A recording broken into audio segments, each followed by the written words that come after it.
Disseram-lhe eles, os discípulos de João, e bem assim os fariseus, frequentemente jejuam e fazem orações. Os teus, entretanto, comem e bebem. Jesus, porém, lhes disse, podeis fazer jejuar os convidados para o casamento, enquanto está com eles o noivo? Dias virão, contudo, em que lhes será tirado o noivo.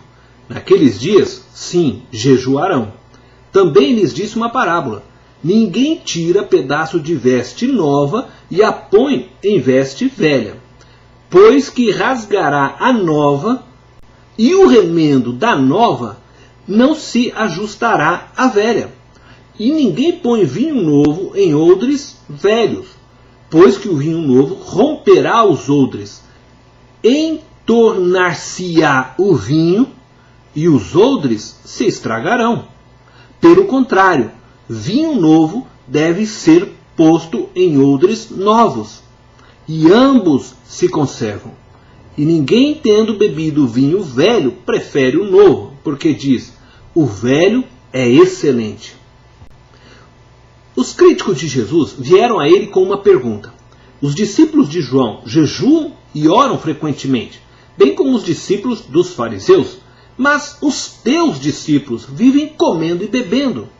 Jesus respondeu falando primeiro sobre o noivo. Ele pergunta aos seus críticos, podem por acaso os convidados jejuarem enquanto o noivo se encontra presente na festa? Contudo, Jesus diz que virão dias quando o noivo lhe será tirado, e aí sim os convidados jejuarão. O próprio Jesus era o noivo, e enquanto ele estivesse na terra com seus discípulos, era inteiramente apropriado que estes desfrutassem da sua presença. Mas Jesus não para por aí. Ele prossegue e fala uma parábola sobre roupa nova e vinho novo. Jesus sabia onde estava o verdadeiro problema. Sabia o que estava por trás da questão levantada pelos escribas e fariseus. Estavam irritados porque Jesus não obedecia a todas as suas tradições. Na verdade, eles estavam fazendo a seguinte pergunta a Jesus: por que os seus discípulos transgridem a tradição dos anciãos? A afirmação do verso 38 é a chave. Vinho novo deve ser posto em odres novos. Que vinho novo é este que Jesus se refere? O vinho novo é a mensagem que Jesus está trazendo. A mensagem de que o reino de Deus já estava presente no mundo através de sua pessoa. E de que aqueles que crescem nele, Jesus, tinham acesso a esse reino. E o que são os odres? Os odres daquela época eram as tradições e as estruturas religiosas. E hoje são as igrejas. Somos nós que transportamos o vinho. O evangelho do reino de Deus que Jesus anunciava era a concretização das profecias do Antigo Testamento. Eis que faço coisa nova, que está saindo à luz. Porventura não percebeis? Escreveu Isaías no capítulo 43, verso 19. Pois eis que crio novos céus e nova terra, e não haverá lembrança das coisas passadas, jamais haverá memória delas. Isaías 65, verso 17. Dar-lhe-eis um só coração, espírito novo porei dentro neles. Ezequiel capítulo 11, verso 19. Dar-vos-ei coração novo, e porei dentro em vós espírito novo. Ezequiel capítulo 36, verso 26. Nós, porém, segundo a sua promessa, esperamos novos céus e nova terra, nos quais habita a justiça. 2 Pedro, capítulo 3, verso 13. O verdadeiro evangelho bíblico é uma mensagem de novidade, de renovação radical. A mensagem da chegada do reino de Deus não cabia dentro do velho judaísmo.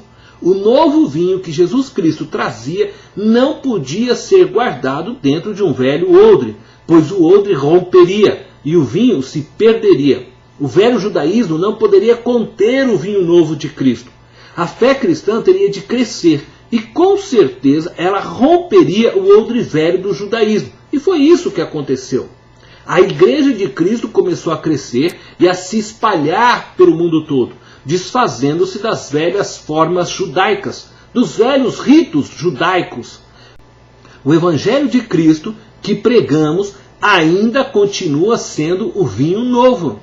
A mensagem de Cristo continua sendo radical, de transformações, pois a mensagem de que Jesus Cristo é o Filho de Deus, que veio ao mundo para nos salvar, é poder para a salvação de todo aquele que nela crer. Contudo, todas as épocas experimentam a tentação de esquecer que o Evangelho é sempre novo. Tentamos conservar o vinho novo do Evangelho em odres velho, isto é, em tradições fora de moda, filosofias obsoletas, instituições rangentes, velhos hábitos, velhos costumes. As nossas tradições é que nos dita o que é certo e o que é errado. Não seguimos o que a Bíblia diz, fazemos com que a Bíblia siga as nossas tradições. Usamos a Bíblia para defender os nossos costumes. E não estou dizendo que todos assim o fazem, mas que muitos o fazem. Veja o que acontece com relação aos nossos cabelos. Algumas igrejas adotam que é pecado a mulher cortar o cabelo, baseado em 1 Coríntios, capítulo 11, do verso 2 ao 16.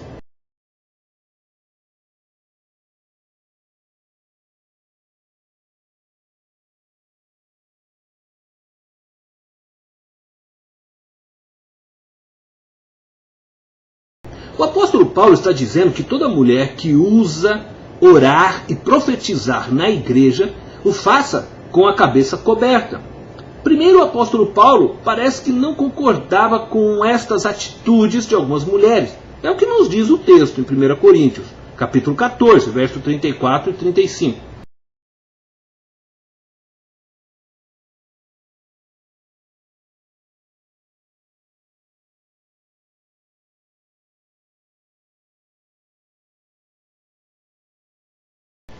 Segundo, Paulo diz para usar véu e não deixar de cortar o cabelo, como é costume de algumas igrejas hoje. A Bíblia não diz que cabelo comprido da mulher substitui o véu. Aliás, se ela não quer usar o véu, ela deve raspar a cabeça e não deixar o cabelo comprido, conforme descreve o texto no verso 6. Quando Paulo fala nos versos 13 ao 15... que para o homem é vergonhoso usar cabelo comprido e para a mulher é glória, ele não está dizendo que a mulher não pode cortar o cabelo, e sim está fazendo uma comparação. Assim como para o homem é vergonhoso usar cabelo comprido, é vergonhoso para a mulher orar e profetizar sem véu. Quando o texto diz no verso 15 que o cabelo lhe foi dado em lugar de mantilha, que o cabelo para a mulher é como uma coberta, a palavra não é a mesma empregada nos versos 5 e 6. O que Paulo apresenta aqui é que assim como o cabelo representa a coberta no reino natural, o véu representa a coberta no reino espiritual. De tal forma que somente a congregação cristã age dentro destes princípios, pois na congregação cristã as mulheres usam véu. A congregação cristã erra porque as mulheres acreditam que não podem cortar o cabelo. Paulo não diz isso, apenas diz que o cabelo comprido é glória para a mulher. Isto é, elas podem cortar. Não precisam cortar curto, elas podem cortá-lo um pouco, até para deixar mais bonito. Contudo, no verso 16, Paulo diz o seguinte: contudo, se alguém quer ser contencioso, saiba que nós não temos tal costume, nem as igrejas de Deus. O que Paulo está querendo dizer é que eles não tinham o costume de mulheres adorarem, orarem ou profetizarem sem o véu. Quando ele diz, contudo, que se alguém quer ser contencioso, ele está deixando em aberto para que cada igreja decida por si mesmo. Paulo não impôs nenhuma regra quanto ao uso do véu, e muito menos do cabelo. Ele entendia que aquilo era um costume de sua região, de seu tempo, e não uma lei de Deus. O que acontece em nossos dias é que os odres velhos As igrejas, com suas regras de condutas, com suas leis, acabam amarrando o evangelho. As igrejas se tornam arcaicas, com suas tradições ultrapassadas e que nem bíblicas são.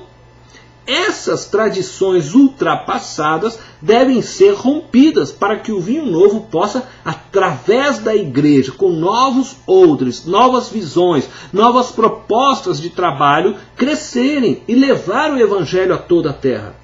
Precisamos de novos odres para comportar o poder do evangelho, pois embora a mensagem do evangelho não muda, a sua forma de transmissão deve mudar. Precisamos de um evangelho que alcance todas as classes sociais, de um evangelho que ponha em liberdade aqueles que estão sofrendo. Precisamos de igrejas que manifestem o poder do evangelho, de igrejas dinâmicas, que transmitam a mensagem na linguagem do mundo de hoje, para que o mundo hoje possa entender que Jesus Cristo é a salvação.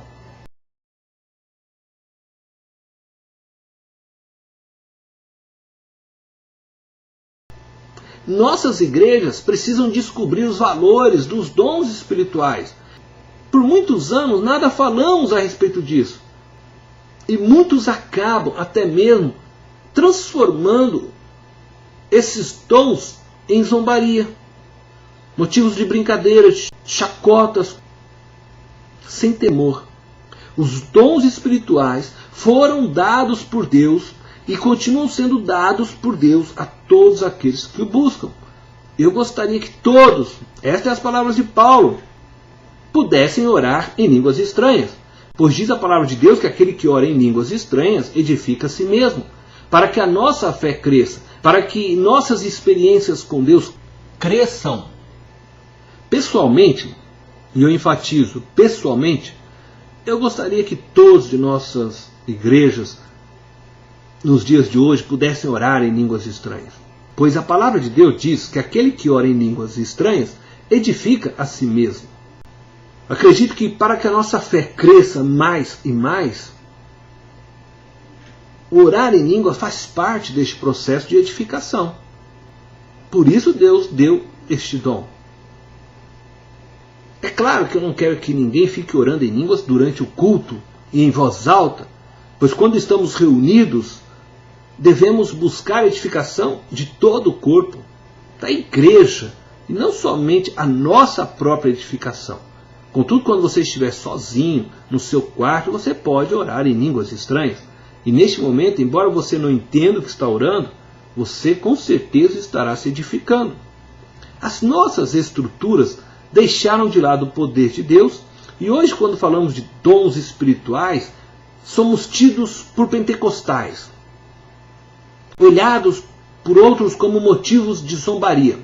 Os dons espirituais não é somente para os pentecostais, é para a igreja de Cristo. E se nós somos a igreja de Cristo representada na terra, os dons é para nós também. A Bíblia não diz que os dons cessaram, e por muitos anos nossas igrejas pregaram isso. Mas eu dou glória a Deus que isso está mudando. É a hora de despertarmos do sono. É a hora de quebrarmos as velhas estruturas que impedem o evangelho de ser vivido por nós. Temos que reconhecer que não edificaremos a igreja de Cristo pelo nosso próprio poder, mas pelo poder de Deus. E os dons nos foi dado para a edificação da igreja. É a capacitação de Deus para edificarmos sua igreja, mas devemos usá-los com ordem e decência, segundo o que está escrito em 1 Coríntios capítulo 14.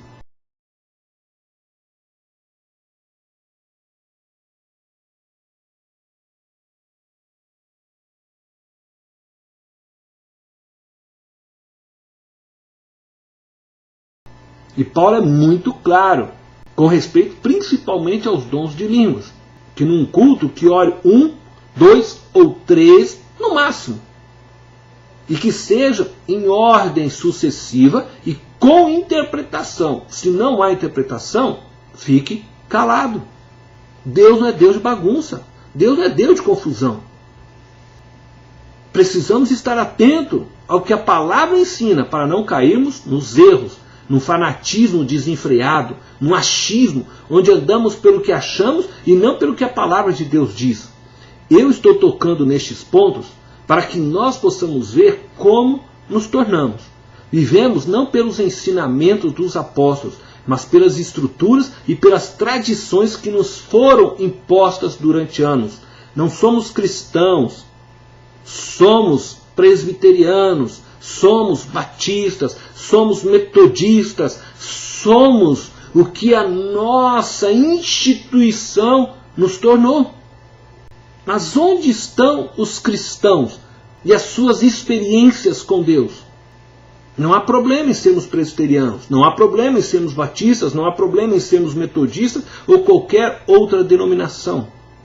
Devemos estar filiados a uma delas, pois nelas somos trabalhados por Deus, nelas somos pastoreados, nelas aprendemos a viver verdadeiramente o Evangelho.